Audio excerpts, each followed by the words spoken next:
When my daughter told me to find somewhere else to die, that I was useless now, I packed my bags like the obedient mother I'd always been.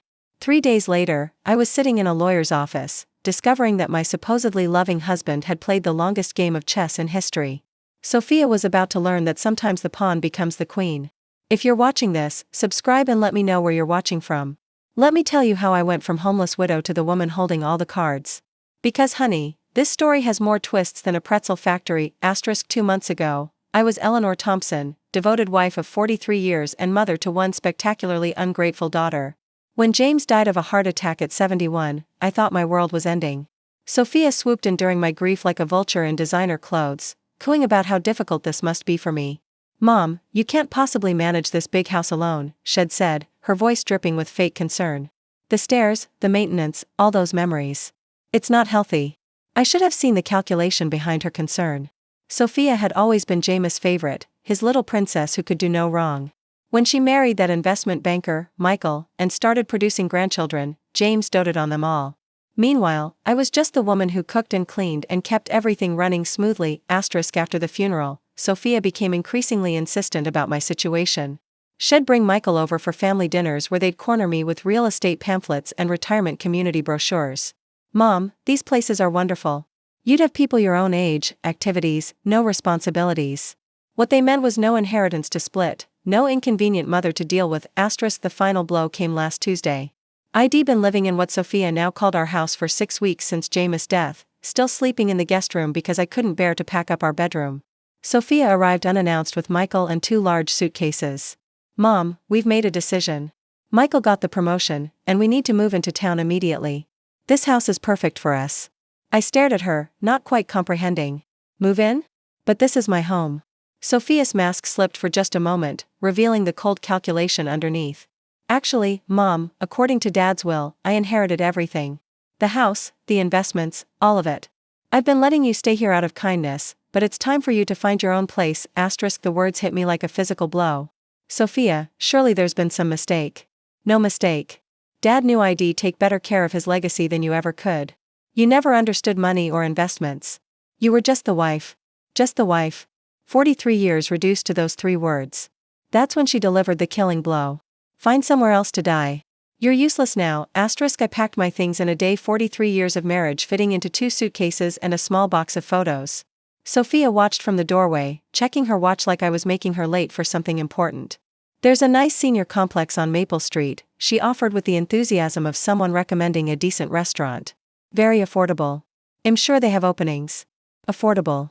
My daughter was inheriting $33 million, and she was suggesting I check into what was essentially a welfare facility for the elderly. Michael loaded my suitcases into their BMW with the efficiency of someone disposing of garbage. "Eleanor, you'll love having your independence again," he said, not quite meeting my eyes. "No more worrying about house maintenance or property taxes. No more home," he meant. As we drove away, I watched my house, James' house, Sophia's house now disappear in the rearview mirror. The irony wasn't lost on me. I'd spent 4 decades making that house a home, hosting Sophia's birthday parties, nursing James through his illness, maintaining every detail he cared about. Now I was being driven to a budget motel like an unwanted guest who'd overstayed her welcome. The Sunset Inn was exactly what you'd expect from a place charging $49 a night. Thin walls, thinner towels, and a carpet that had seen better decades. Sophia handed me $200 in cash like she was tipping a hotel maid. "This should cover you for a few days while you get settled," she said. "I'll have Michael transfer some money into your account once we sort through Dad's paperwork." "Some money?" "From my own inheritance." After they left, I sat on the sagging mattress and tried to process what had just happened. In the span of 3 hours, I'd gone from grieving widow to homeless senior citizen. The woman I'd raised, loved, and sacrificed for had discarded me like an expired prescription. But as I sat there in that depressing motel room, something began nagging at me. James had always been meticulous about his affairs, obsessively organized about important documents. Had shown me the will years ago, explaining his wishes, making sure I understood everything, and I was absolutely certain that's not what it had said. James had been many things: traditional, sometimes stubborn, occasionally patronizing about money matters, but he wasn't cruel. The man had held my hand through my mother's death. Had surprised me with flowers every anniversary. Wouldn't have left me destitute. The next morning, I used the motel's Wi-Fi to search for James' attorney, William Baxter. The same lawyer had handled our house purchase and various business matters over the years. His office was downtown, a 20-minute bus ride that cost me precious cash but felt necessary. William Baxter was a distinguished man in his 70s with kind eyes behind wire-rimmed glasses. When his secretary announced that Mrs. Thompson was here about her husband's estate, he looked genuinely surprised. "Eleanor, my dear, I was wondering when you'd come in. I tried calling your house several times, but Sophia said you were traveling." "Traveling?" "That's what my daughter had told him." Mr. Baxter, I need to ask you about Jameis' will. He looked puzzled. "Of course. Didn't Sophia provide you with your copy?" I gave her the original and several copies after the reading. My stomach dropped. "There was a reading? Eleanor, you were supposed to be there. Sophia said you were too distraught, that she'd handle everything and make sure you received your inheritance." The blood drained from my face as the reality hit me. "Mr. Baxter, I was never told about any reading. Sophia told me she inherited everything." William Baxter's expression shifted from confusion to alarm. He reached for a thick file folder, his movements suddenly urgent. "Eleanor, that's impossible. Your husband's will is very specific about your inheritance." He pulled out a document. I recognized Jameis' neat signature at the bottom, witnessed and notarized. But as William began reading, I realized Sophia had lied about everything. I, James Edward Thompson, being of sound mind and body, do hereby bequeath to my beloved wife Eleanor Marie Thompson the following: our primary residence at 847 Oakwood Drive, including all furnishings and personal effects. Additionally, I leave her 70% of all financial assets, investments, and accounts totaling approximately $23 million. My head started spinning. $23 million. The house. 70% of everything. William continued reading, his voice growing more serious. To my daughter, Sophia Bennett, I leave $10 million to be held in trust with distributions beginning on her 45th birthday, contingent upon her treatment of her mother following my death. Contingent upon her treatment of me. James had known. Somehow, had known exactly what Sophia would try to do. Mr. Baxter, I whispered, Sophia told me I inherited nothing. She moved into my house. She gave me $200 and suggested I find a senior facility. The elderly lawyer's face flushed with anger. Eleanor, what Sophia has done is called elder abuse and fraud. She's committed multiple felonies. But she had legal documents. Forged, most likely, or documents from an earlier draft. Your husband updated his will 6 months before his death, specifically because he was concerned about Sophia's attitude toward money and her sense of entitlement. The room was spinning. All those times Sophia had dismissed my opinions, talked over me during family dinners, rolled her eyes when I tried to contribute to conversations about their expensive vacations or Michael's business deals. James had been watching, evaluating, making decisions. There's more, Eleanor. The trust provision for Sophia specifically states that if she fails to treat you with respect and dignity following my death, the entire $10 million reverts to you instead. I stared at him in shock. Are you saying I'm saying your daughter just cost herself $10 million? Her inheritance is now yours as well. You're not inheriting $23 million, Eleanor. You're inheriting $33 million plus the house and all personal property. The irony was so perfect, it was almost funny. Sophia had been so eager to claim her inheritance that she'd triggered the exact clause designed to protect me from her greed. What do I do now? I asked, my voice barely steady. William smiled, and for the first time since Jameis' death, I saw genuine warmth directed at me. Now, my dear, we call the police about the fraud. And then we call Sophia and inform her that she's about to receive the shock of her life. Can she fight this? With what money? She's about to discover that every account she thought she controlled actually belongs to you. Every investment, every bank account, every asset except your house is frozen pending investigation of her fraudulent activities. I thought about Sophia in my house. Probably already planning renovations, shopping for new furniture with money she thought was hers. Michael was probably calculating how the inheritance would affect his investment portfolio. They had no idea that in about 6 hours, their entire world was going to implode. William Baxter's office became command central for what he cheerfully called Operation Justice. He contacted the police, the banks, and a private investigator while I sat in his leather chair, still processing the magnitude of Sophia's deception. The forged documents are quite sophisticated, Detective Alvarez explained as she reviewed the fake will Sophia had shown me. This wasn't a spur-of-the-moment crime. Someone planned this carefully. You think Sophia had help? I asked. Almost certainly. Creating convincing legal forgeries requires specific knowledge and connections. We'll need to investigate whether Michael or someone in his financial network was involved. Within 2 hours, every account had been frozen. Sophia's credit cards, linked to what she thought were her new inheritance accounts, were declined. The house utilities, which she'd already transferred to her name, were suspended pending ownership verification. My phone rang at exactly 3:47 p.m. Sophia's name flashed on the screen. "Mom, where are you? There's some kind of mix-up with the bank accounts. They're saying Daddy's assets are frozen." "Hello, Sophia. I'm sitting in William Baxter's office. You remember him? Daddy's attorney, the one who read the real will to an empty room while you told him I was traveling." Silence. Then, "Mom, I don't know what you think you've discovered, but I discovered that you're a liar and a thief, sweetheart.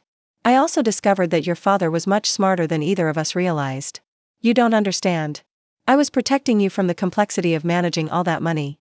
You've never had to deal with investments." "Oh, I understand perfectly. You forged legal documents, committed fraud, and threw your 67-year-old mother out of her own house because you thought I was too stupid to notice." Her voice turned sharp, desperate. "Mom, you're confused. The grief has been overwhelming, and someone is obviously taking advantage of your emotional state." The audacity was breathtaking.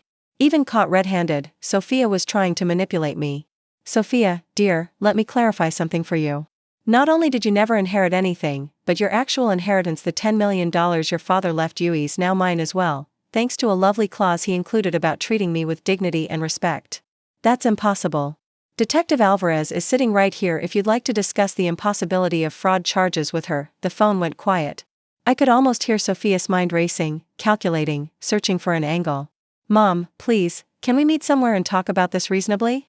I'm sure we can work something out." "Oh, we'll definitely be meeting soon at the courthouse when you're arraigned. You wouldn't dare press charges against your own daughter." Something cold and final crystallized in my chest. "Watch me." I hung up and looked at William, who was beaming with approval. "How long before she's arrested?" "Detective Alvarez has enough evidence for a warrant. They'll pick her up this evening. And Michael, his financial records are being subpoenaed. If he participated in creating those documents, he'll face charges." My phone buzzed with a text from Sophia. "Mom, please don't do this. Think about the grandchildren." I showed the message to Detective Alvarez, who smiled grimly. "Emotional manipulation. Classic behavior pattern for this type of crime." I typed back, "I'm thinking about them. Don't they deserve to see what happens when you steal from family?" 20 minutes later, Michael called. "Eleanor, surely we can resolve this privately.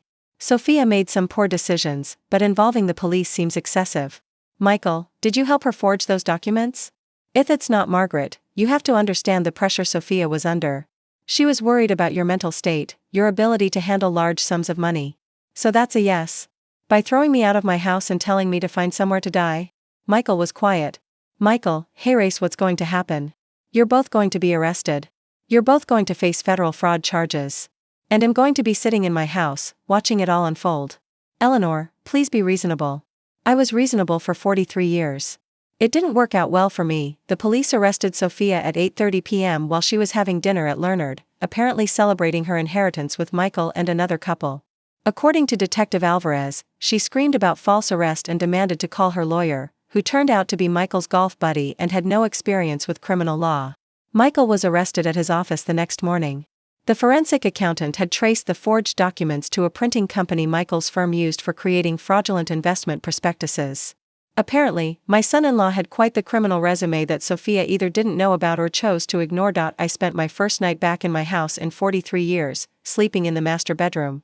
Sophia had already moved her belongings into the space, replacing Jame's careful organization with her chaos of designer clothes and expensive cosmetics. I packed everything into garbage bags and left them on the front porch. Let her collect them when she makes bail. The house felt different now, not because James was gone, but because I was finally seeing it as mine. For decades, ID maintained it as James' sanctuary, designed around his preferences, his needs, his vision of how we should live. Now, looking around with clear eyes, I realized how little of me had ever been reflected in these rooms. That was about to change. William called around noon with updates. Sophia's bail is set at $50,000. Since all her accounts are frozen, she'll have to find someone else to cover it. What about Michael? $200,000. Apparently, the judge wasn't impressed with his history of financial crimes. Who knew your son-in-law had been under investigation for securities fraud? I certainly hadn't known. But then again, I'd been excluded from most family financial discussions. Sophia and Michael had always spoken to me like I was a child when money came up, simplifying concepts they assumed I couldn't understand. They were about to learn how much ID actually understood. "William, I want to make some changes to the house. Sophia had contractors lined up to renovate. I'd like to proceed with some of those plans, but with my own vision. Excellent idea. It's your home now, Eleanor. Do whatever makes you happy. What made me happy, I realized, was the idea of undoing every assumption Sophia had made about my inheritance. She planned to gut the kitchen, replace the hardwood floors, and convert Jameis' study into a wine cellar. I was going to turn the study into an art studio and the wine cellar plans into a library. My phone rang. Unknown number. Mrs. Thompson, this is Janet Cooper from Channel 7 News. We understand you're the victim of a significant elder fraud case involving your daughter. Would you be willing to share your story? Word was getting out. In a city this size, the arrest of a prominent investment banker and his wife for defrauding his elderly mother-in-law was news. Miss Cooper, I appreciate your interest, but am not ready to make public statements. I understand this must be difficult, but your story could help other seniors recognize warning signs of family financial abuse. She had a point. How many other women my age were being manipulated by adult children who saw them as inconvenient obstacles to inheritance? If I decided to tell my story, would I have control over how it's presented? Absolutely. We could arrange a sit-down interview where you'd have approval over the final edit. I thought about Sophia. Probably sitting in a jail cell right now, still believing this was all a misunderstanding she could charm her way out of. Miss Cooper, let me get back to you. I might have quite a story to tell. After hanging up, I poured myself a glass of the expensive wine Michael had sent us for Christmas, wine I was apparently now drinking in my house, purchased with my money, while contemplating whether to publicly humiliate my daughter on television. Life had certainly taken an interesting turn. The doorbell rang at 7 a.m. sharp. Through the window, I could see Sophia on my front porch, wearing yesterday's clothes and looking like she'd aged 5 years overnight. She'd made bail somehow. I opened the door but didn't invite her in. Mom, please. We need to talk. We talked yesterday. You told me to find somewhere to die. I found somewhere to live instead. Sophia's eyes were red-rimmed, her usual perfect composure completely shattered. I made mistakes. Terrible mistakes. But I'm still your daughter. Are you? Because daughters don't typically forge legal documents to steal their mother's inheritances. I wasn't stealing. She stopped, clearly struggling to find words that didn't sound criminal. You were what, Sophia? I was trying to protect you from making poor financial decisions. You've never managed large amounts of money. Even now, even after being arrested for fraud, she couldn't admit the truth. In Sophia's mind, she was still the victim of my unreasonable expectations. Sophia, let me share something your father told me 6 months before he died. He said he was worried about your sense of entitlement, your attitude toward money, and how you treated people you considered beneath you. Her face went pale. Daddy never said that. He said you reminded him of his sister, Patricia. Beautiful, charming, and completely incapable of thinking about anyone but yourself. He told me he was changing the will specifically because he was afraid of what you'd do to me if you had control. That's a lie. I pulled out my phone and showed her a voice recording. Actually, it's not. Your father recorded a video message explaining his decision, to be played if you ever contested the will or treated me poorly after his death. Sophia stared at the phone like it was a poisonous snake. He knew, sweetheart. He knew exactly who you were underneath all that charm. The only thing he didn't predict was how far you'd actually go. Play it, she whispered. I touched the screen, and Jameis' voice filled the morning air, clear, measured, and absolutely devastating. If you're hearing this, Sophia, it means my fears about your character were justified. I hoped I was wrong. I hoped that my daughter had more integrity than I suspected. But if Eleanor is playing this recording, it means you've proven me right in the worst possible way. Sophia sank onto the porch steps as Jameis' voice continued. I spent 43 years watching your mother sacrifice her dreams, her ambitions, her independence to take care of our family. She worked part-time jobs to help pay for your college while I built my business. She postponed her education, gave up career opportunities, and poured herself into being the wife and mother she thought we needed. The recording continued for 3 more minutes. Each word carefully chosen, each sentence a scalpel cutting through Sophia's justifications and self-deceptions. By the time you hear this, you'll have discovered that treating your mother poorly has cost you everything. I hope it was worth it. When it ended, Sophia was crying, not the pretty tears she'd used to manipulate people since childhood, but ugly, broken sobs. He hated me, she whispered. No, Sophia, he loved you enough to hope you'd prove him wrong. You chose to prove him right instead. She looked up at me, mascara streaking her cheeks. What happens now? Now you face the consequences of your choices. The fraud charges, the investigation, the public humiliation when this story hits the news. The news? Channel 7 wants to interview me about elder financial abuse. I'm thinking of saying yes. Sophia's face crumpled completely. Mom, please think about what this will do to the grandchildren, to Michael's career, to our whole family. I am thinking about it. I'm thinking about how you didn't consider any of those things when you decided to commit multiple felonies. She stood up slowly, looking older and more defeated than I'd ever seen her. I know you won't believe this, but I never meant for it to go this far. I wanted the money. I wanted the security, the status. I wanted to never have to worry about anything again. For the first time since this nightmare began, Sophia was telling the truth. I believe you, sweetheart, but wanting something doesn't justify destroying people to get it. She nodded, tears still flowing. What can I do to fix this? You can start by admitting what you did was wrong. Not misguided, not protective, not complicated wrong. It was completely, unforgivably wrong. And then you can face whatever consequences come next with some dignity instead of trying to manipulate your way out of them. Sophia looked at me for a long moment. Seeing perhaps for the first time not the pushover mother she'd always known. But the woman had just outmaneuvered her completely. I deserved this, didn't I? Yes, Sophia. You absolutely did. 3 days after Sophia's porch confession, Michael's mother showed up at my door. Patricia Carter was everything I'd expected, perfectly coiffed, dripping with jewelry, and radiating the kind of entitlement that only comes from 3 generations of inherited wealth. Eleanor, we need to discuss this situation rationally. I invited her in, curious to see what version of reality the Carter family had constructed to explain their son's felony charges. Patricia settled herself in my living room like she was granting me an audience. Michael made some poor choices, obviously, but prosecuting him seems rather vindictive, don't you think? Vindictive? Your son helped steal my inheritance and threw me out of my own house. Michael was following Sophia's lead. He didn't understand the full situation. The woman was actually trying to blame my daughter for her son's criminal behavior. I had to admire the audacity. Mrs. Carter, Michael created forged legal documents. That's not following someone's lead. That's conspiracy to commit fraud. Michael's lawyer believes we can reach a settlement that benefits everyone. You get your house back, Sophia faces appropriate consequences, and Michael avoids the publicity of a trial. Appropriate consequences. As if Sophia's crimes were a minor etiquette violation. What kind of settlement? Patricia smiled, clearly believing she'd found an opening. Michael's family is prepared to compensate you for your inconvenience. Let's say $2 million in exchange for dropping the charges against Michael. $2 million to forgive the man who'd helped steal $33 million from me.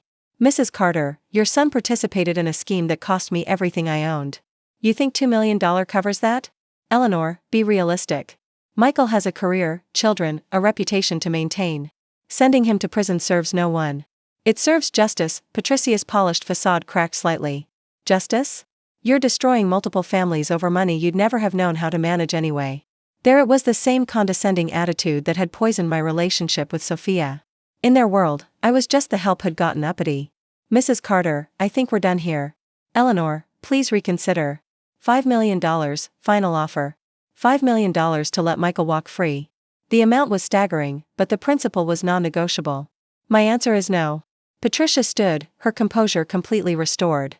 Very well. But you should know that Michael's legal team has found some interesting information about your husband's business practices.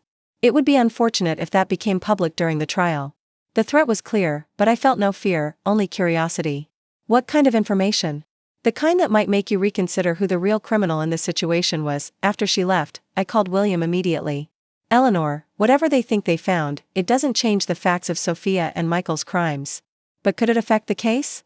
Potentially, if they can muddy the waters enough, create doubt about James' character or business practices, it might influence a jury.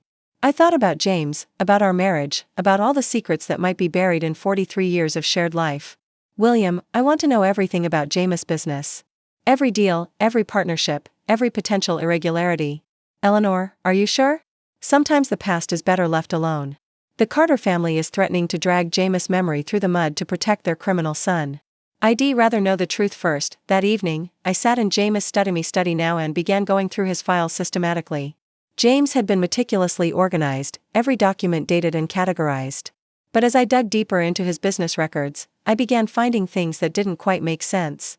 Payments to shell companies, consulting fees that seemed excessive, partnerships with firms that appeared to exist only on paper. By midnight, ID discovered something that changed everything I thought I knew about my husband. The private investigator William recommended was a sharp-eyed woman named Lisa Wong, who specialized in financial crimes. She spent 6 hours in James' study, photographing documents and building what she called the real picture of my husband's business empire. Mrs. Thompson, your husband was running a sophisticated money laundering operation through his consulting firm. We're talking about millions of dollars in illegal transactions over the past decade. The revelation hit me like a physical blow. That's impossible. James was the most honest man I knew. I'm sorry, but the evidence is overwhelming. He was washing money for organized crime families, using his legitimate business as a front. I stared at the documents spread across James' desk: invoices for services never rendered, consulting contracts with companies that didn't exist, payment schedules that corresponded with known criminal activities. How long has this been going on? Based on these records, at least 12 years, probably longer. 12 years. While I was planning dinner parties and attending charity galas, my husband was facilitating criminal enterprises. Mrs. Thompson, there's more. The $10 million James left Sophia, that money came directly from laundered funds. If the FBI discovers this, they'll seize everything as proceeds of criminal activity. The room started spinning. Everything? The house, the investments, all of it? Unless what?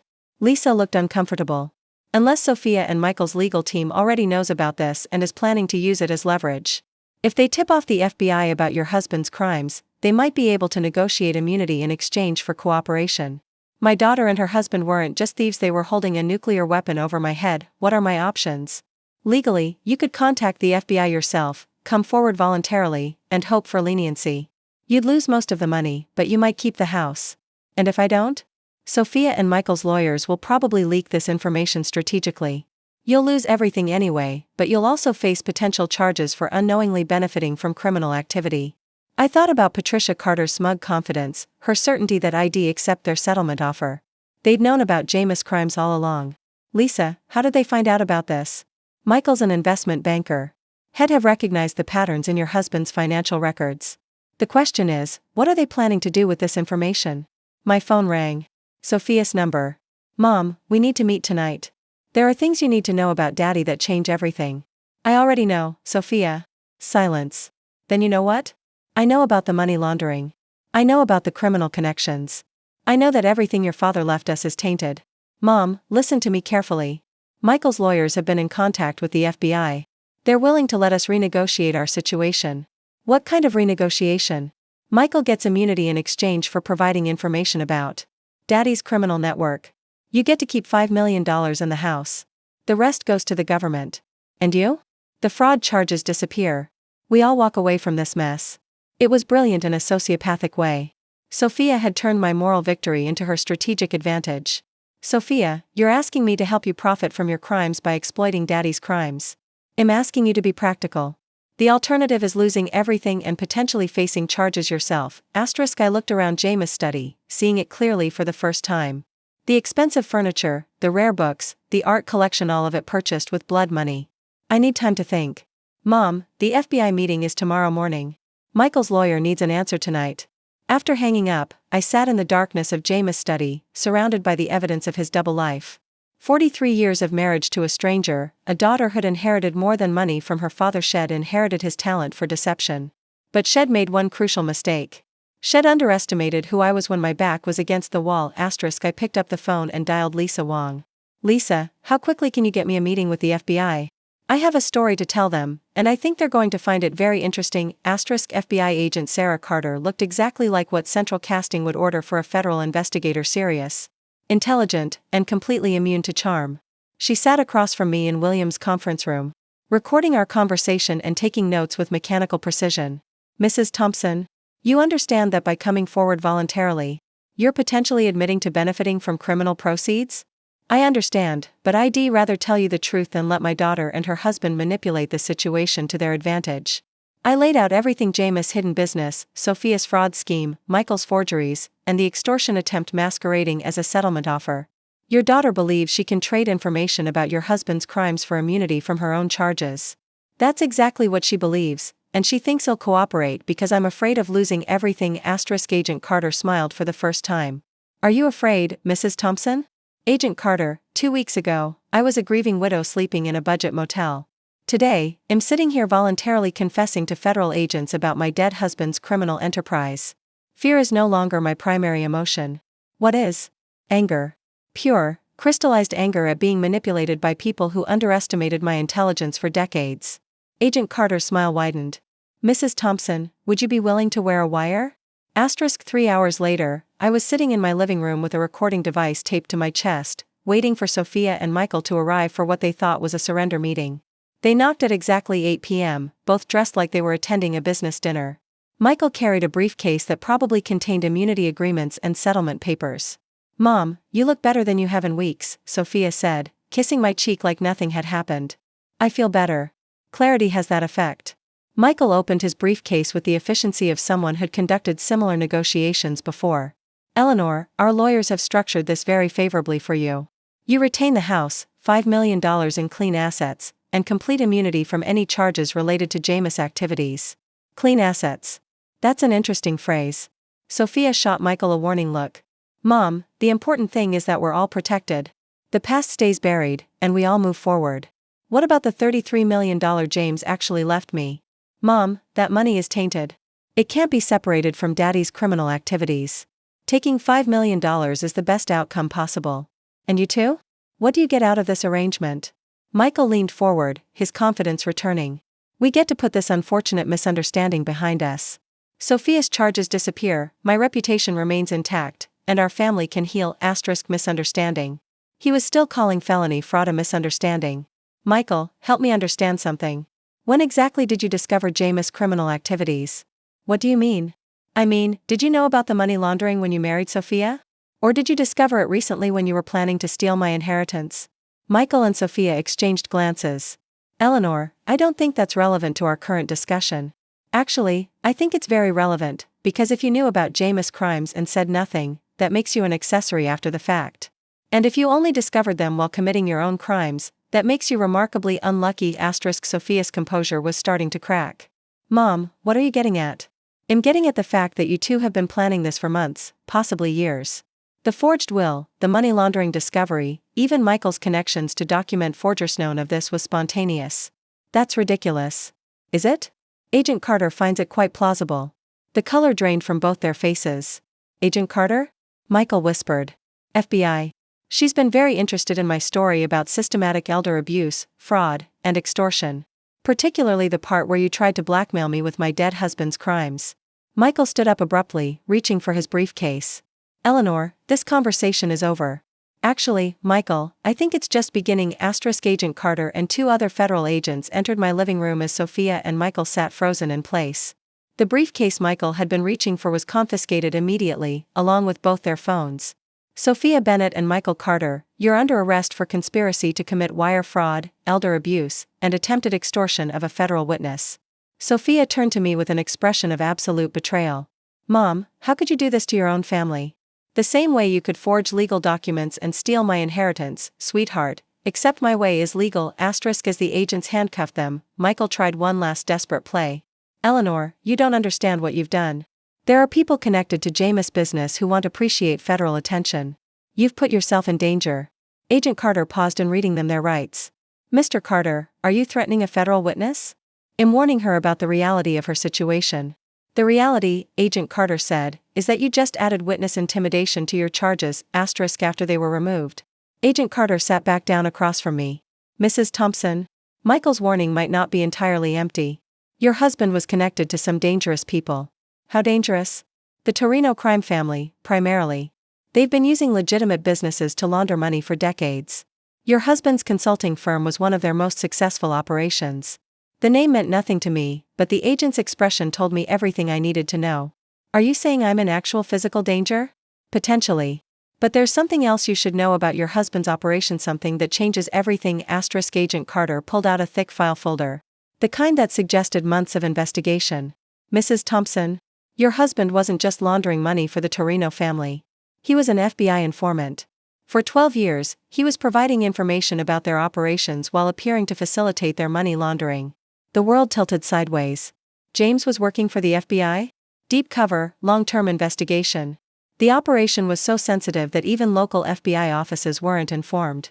Your husband was helping us build cases against multiple crime families. But the money was real. The FBI allowed him to keep a percentage of the laundered funds as payment for his cooperation and to maintain his cover. Everything he left you was earned through legitimate federal cooperation. I stared at her, trying to process this revelation. "So, the $33 million is legally mine?" "Your husband died before the investigation concluded, but his cooperation over 12 years directly led to 47 arrests and the seizure of over $200 million in criminal assets. Why didn't anyone tell me? Because the investigation was ongoing, and because we weren't certain about your involvement or knowledge. Your daughter and son-in-law's fraud scheme actually helped us confirm your innocence. Sophia and Michael didn't know any of this. They suspected criminal activity, but they had no idea about the federal cooperation. They were planning to blackmail you with information that would have actually exonerated your husband. The irony was so perfect, it was almost poetic. Sophia had tried to steal my inheritance twice, once through fraud and once through blackmail based on incomplete information. Agent Carter, what happens now? Now you get your money back, your daughter and son-in-law face federal charges, and you get to decide what kind of life you want to build with your legitimate inheritance. And the danger Michael mentioned? The Torino family will be too busy dealing with their own legal problems to worry about you. We're executing search warrants across 3 states tomorrow morning. I looked around my living room, seeing it again as the site of my resurrection rather than my humiliation. Agent Carter, can I ask you something? Of course.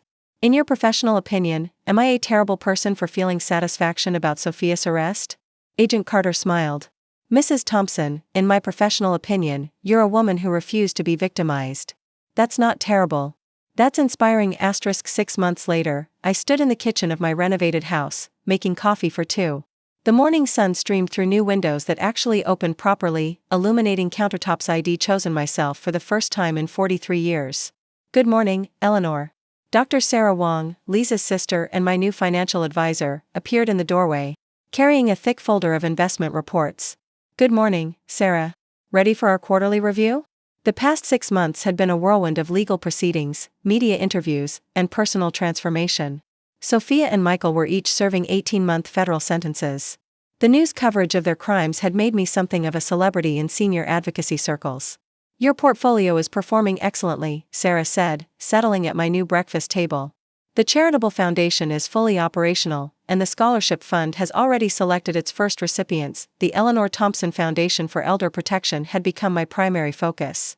Using $15 million of my inheritance, we were funding legal aid for seniors facing family financial abuse and supporting legislative changes to strengthen elder protection laws.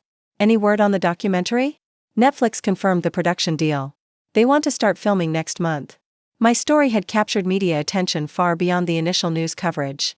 The Mother's Revenge, an American crime story, was being developed as a limited series, with the proceeds going to elder advocacy organizations. And Sophia? Sarah's expression grew careful. She's written again. Her lawyer says she wants to apologize and ask for forgiveness. Sophia had written me 17 letters from federal prison. I'd read the first few, which ranged from self-justifying to desperate, before deciding to stop opening them. Some relationships, once broken, can't be repaired with words. Sarah, has my stance on that changed? Not according to our previous conversations, but people do evolve, Eleanor. Even people who've made terrible choices. I thought about the woman I'd been 6 months ago, grieving, dependent, willing to accept whatever scraps of dignity my family offered me. That woman might have felt obligated to forgive Sophia, to rebuild a relationship based on guilt and tradition. But that woman was gone.